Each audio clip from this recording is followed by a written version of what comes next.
relativement vite, parce que tout le monde a faim, les enfants ont commencé à manger. J'essaierai d'éviter les redites au maximum. On ne parlera pas de graphe rénal, bien évidemment. Julien Givard en parlera une fois mieux que moi à la suite. Mais on va revenir sur quelques données très simples chez l'adulte. La première, c'est que, à l'inverse de chez l'enfant, à l'inverse de l'enfant, de situation pédiatrique, chez l'adulte, on a quand même beaucoup de diagnostics à éliminer avant de dire que c'est un SHU atypique. Ce qui va changer un tout petit peu peut-être notre approche du traitement, notamment, qu'on évoquera à la fin. Notamment, chez l'adulte, ce qui bouche les petits vaisseaux, ce que Hubert Nivet vous a expliqué de ce qu'on appelle la microangiopathie thrombotique. Il n'y a pas que la SHU atypique, ou même, qui est en train d'émerger de plus en plus chez l'adulte, la SHU typique. Il y a d'autres maladies, notamment le fameux purpura thrombotique thrombocytopénie, la fameuse tondeuse d'Hubert Nivet dont il va parler. Donc c'est une autre maladie proche qui attaque surtout le cerveau, pas le rein, mais en pratique clinique, une fois sur 10, voire un peu plus fréquemment, dans 20% des cas dans certaines situations, on a du mal cliniquement à dire si le malade est plutôt du côté SHU ou est-ce qu'il est du côté PTT. Ce qui va changer un peu l'approche initiale de la prise en charge de ces patients. Comme vous a expliqué Véronique Frembrecki, d'un côté, dans le SHU atypique, on a le complément qui est dysrégulé, et de l'autre, comme Hubert Nivet l'a expliqué, c'est cette enzyme, ADAMTS13, qui tombe le von Willebrand, qui est déficient. Et cliniquement, ce n'est pas toujours très simple de dire qui est dans quelle catégorie et quel traitement il faut donner, notamment en situation d'urgence chez un patient adulte qui arrive pour la première fois avec un tableau de microangiopathie thrombotique. Donc, si on veut revenir sur la SHU atypique, ça c'est données extraites de la cohorte française coordonnée par Véronique, quelle est la photographie de SHU atypique de l'adulte en France? Donc, comme vous l'a dit Véronique, contrairement à ce que pensent notamment les médecins adultes, ce n'est pas une maladie restreinte ou à prédominante pédiatrique. 60% des cas de la cohorte générale sont des adultes qui ont commencé leur maladie à l'âge adulte. Donc, si on prend 125 cas, c'est surtout des femmes. On n'a aucune explication pourquoi ça atteint surtout les femmes. Dans le PTT, qui est l'autre pendant, la SHU, c'est surtout des femmes aussi, mais là on a une petite explication. C'est dans l'autre maladie qu'on appelle le PTT, c'est un anticorps qui inhibe une enzyme.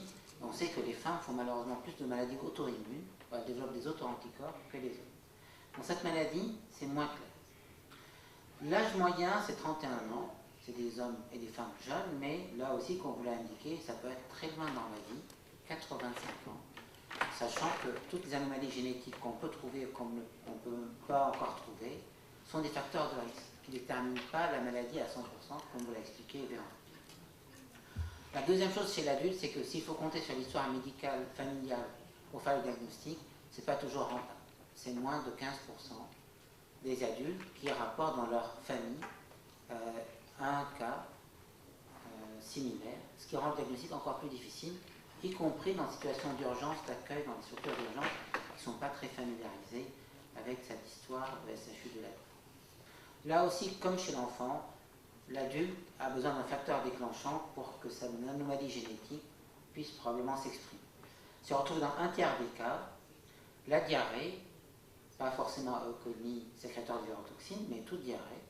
Le dernier cas qu'on a eu à Nantes d'une patiente a eu une diarrhée avec 10 autres membres de la famille dans le même restaurant, et elle est la seule à avoir développé un SHU, ce qui n'est pas une diarrhée à euconie virotoxine sécrétée. Et le deuxième gros facteur déclenchant chez l'adulte, dans bien évidemment la femme, c'est la grossesse. Et une femme sur 5 dans le registre français a commencé sa maladie à l'occasion d'une grossesse. Et comme vous l'a expliqué Véronique, c'est surtout dans la période du postpartum où on a le saignement, l'hémorragie, l'infection, le relagage des cellules fétales, l'activation du complément. Et quand on n'arrive pas à la contrôler, on déclenche un SHU atypique du postpartum. Là aussi, le diagnostic d'un SHU atypique dans la période du postpartum est très compliqué parce que vous avez au moins 10 diagnostics qui donnent la même chose. Je ne parle pas du PTT dont on vous a parlé, mais une hémorragie sévère du postpartum peut ressembler à un SHU atypique, avec l'insuffisance rénale, l'hémolyse, les schizocytes même si vous voulez, et la basse des plaquettes. Mais là aussi, même si on dit que c'est un SHU secondaire de la grossesse, 80% des patients ont une anomalie du complément. Donc c'est probablement un SHU atypique qui est déclenché par une grossesse. Et là aussi, le risque est aléatoire. Et ça, c'est plutôt en faveur de la non-contre-indication de la grossesse. Une femme qui a eu un SHU, il faut l'informer des risques et des possibilités thérapeutiques, sur lesquelles Chantal Loira reviendra probablement, mais il y a des femmes qui ont eu 3 grossesses sans aucun SHU, elles font le SHU à la 5e grossesse.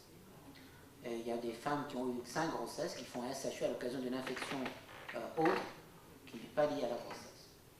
Mais quand même, on a, par exemple, la 2e grossesse, on a un risque qui est 25%, et on avait estimé sur les données partielles rétrospectives avec Véronique que par exemple en facteur H, on a une chance sur 5 de faire un SHU à l'occasion d'une grossesse quand on a un facteur H limité.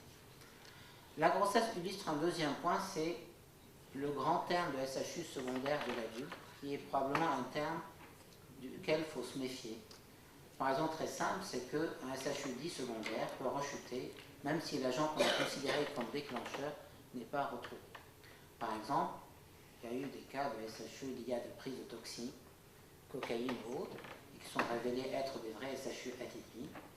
Et Julien Zuber vous parlera de la greffe, qui en elle-même, même si le patient n'a pas perdu son rein natif ses reins natifs à cause d'une MAT, d'un SHU, certains patients développent un SHU après la greffe, qu'on pensait être secondaires à la greffe, à la cyclosporine ou l'immunosuppresseur, mais qui sont là aussi favorisés par des facteurs génétiques sous-jacents. Donc, le SHU atypique de l'adulte reste très sévère, que ce soit la présentation initiale, avec 3/4 des cas dialysés au premier épisode. Et surtout, il est assez traître dans sa présentation.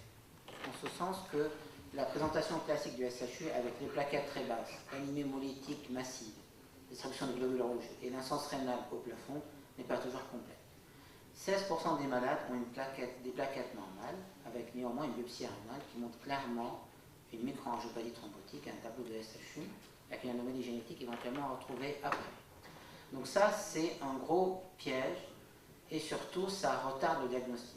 Dernier cas, un an dans le service, une patiente qui avait des plaquettes normales, mais dialysées avec 900 de créatinémie, une destruction des globules rouges, des plaquettes normales, ce qui a fait que le diagnostic a été fait avec 10 jours de tergiversation, parce que les plaquettes n'étaient pas normales.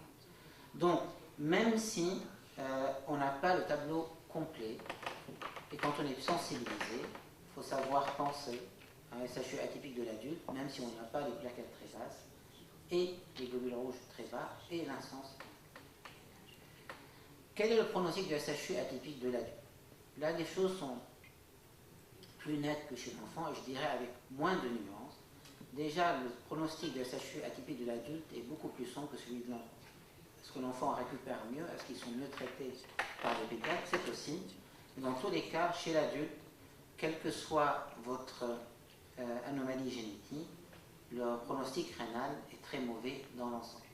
Donc au départ, on pensait que c'était le facteur H, que c'était le C3, mais on s'est rendu compte, certes sur peu de malades, que même les patients adultes qui ont commencé la maladie à l'âge adulte avec une mutation MCP arrivent tôt ou tard malheureusement à rejoindre le pronostic mauvais des patients qui ont d'autres anomalies génétiques. Donc ça reste un pronostic rénal effroyable, quelle que soit l'anomalie génétique, et c'est vrai qu'un traitement innovateur, dont on vous parlera longuement, sur lequel je vais passer rapidement, comme le Soliris, est assez attendu. Est-ce que c'est une maladie qui rechute?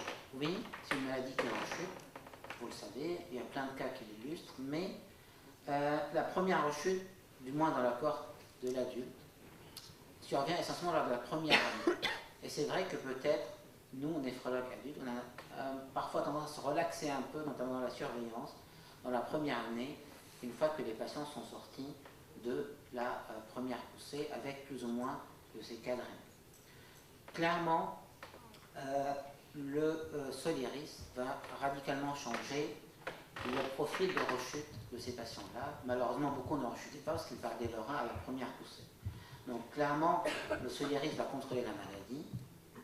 On l'espère éviter leur rechute à long terme, mais c'est possible que le fait que les patients n'arrivent plus à l'insuffisance rénale terminale et perdent leur rein malheureusement à la première poussée va augmenter le risque de rechute.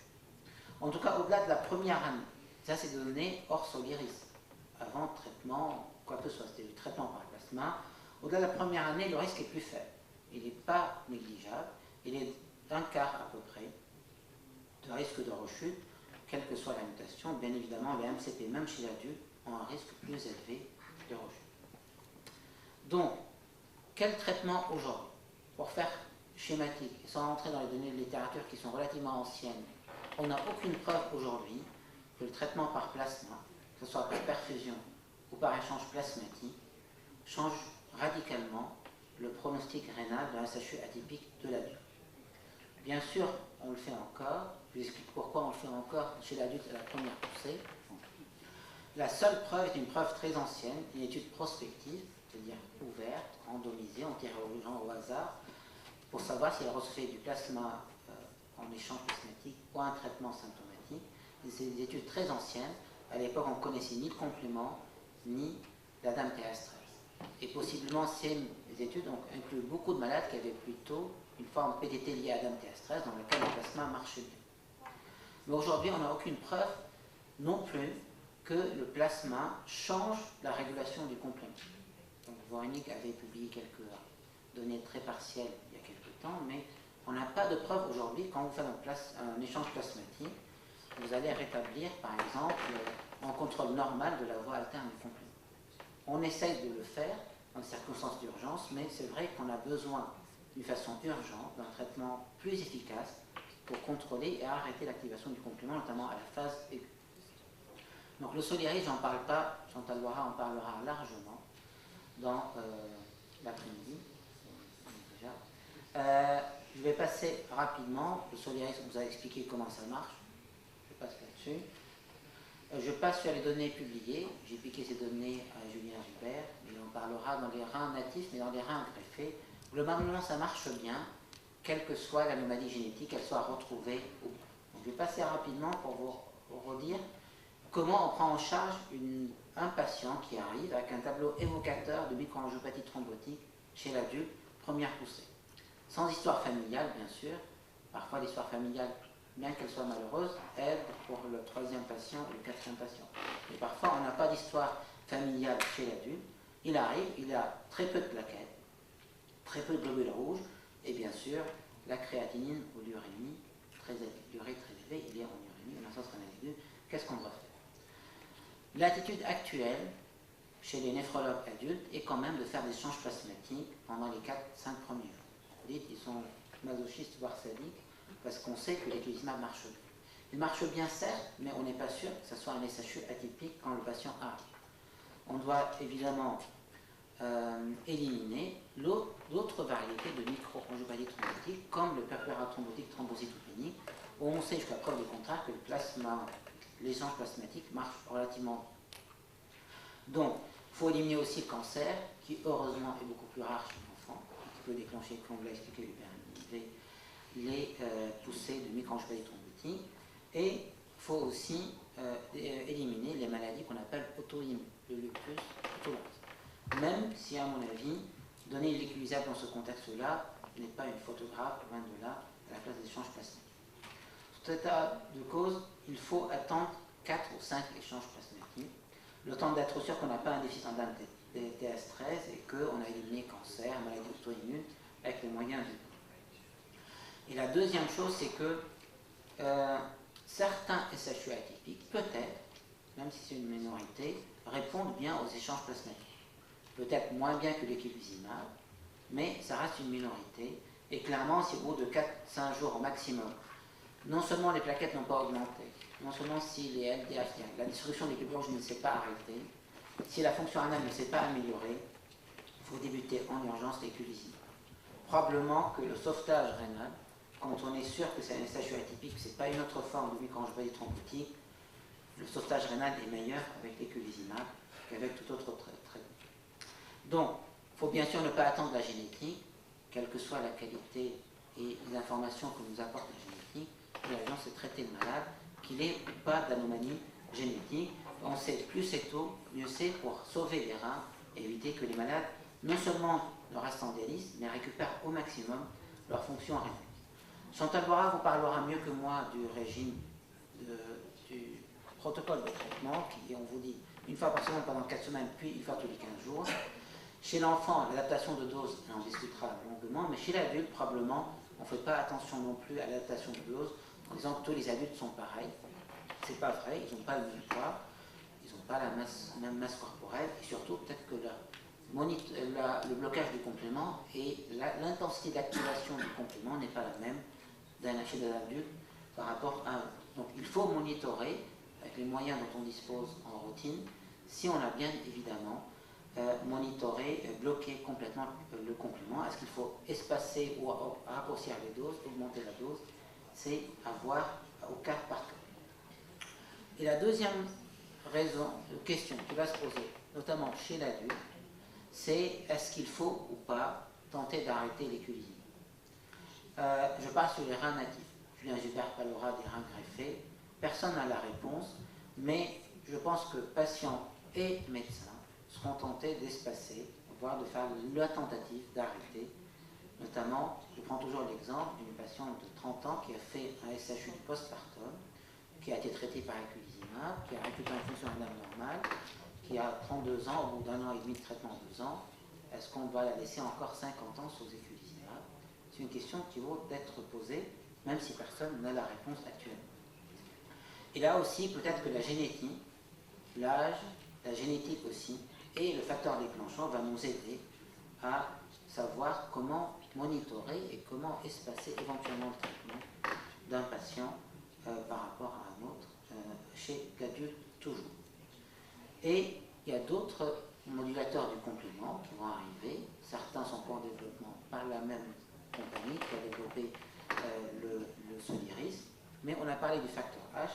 Je pense que malheureusement le facteur H purifié humain, il faut un peu l'oublier parce qu'il n'arrivera pas sur le marché tout de suite, mais le LFP, comme d'autres laboratoires, se concentre sur le facteur H recombinant, qui peut être un apport supplémentaire pour mieux contrôler l'activation du complément, notamment chez des patients comme le cas 2, 3, déjà présentés, dont la cause principale est un défaut de facteur